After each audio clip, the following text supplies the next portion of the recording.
Bangladesh premier লিগের আসন্ন আসর নিয়ে বেশ জোরে সোরে কার্যক্রম করছে বিসিবি।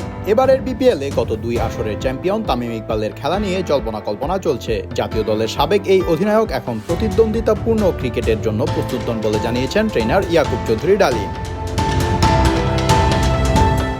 গতকাল মিরপুর শেরেবাংলা স্টেডিয়ামে ডালিম জানিয়েছেন, ক্রিকেটে ফেরার বিষয়ে তামিম ইকবালকে নিয়ে বলবো, মজার উদ্দেশ্যে কিংবা বিনোদনের জন্য তিনি খেলতে পারেন। তবে বিপিএল বা সেমিফাইনাল, ফাইনালের মতো উত্তেজনাকর ম্যাচে অংশ নেওয়া থেকে বিরত থাকাই ভালো। অবশ্য সিদ্ধান্তটা তাকেই নিতে হবে। আমি বলবো অনুশীলন করুক, খেলুক, তবে সেটা হালকা বিনোদনের অংশ হিসেবে।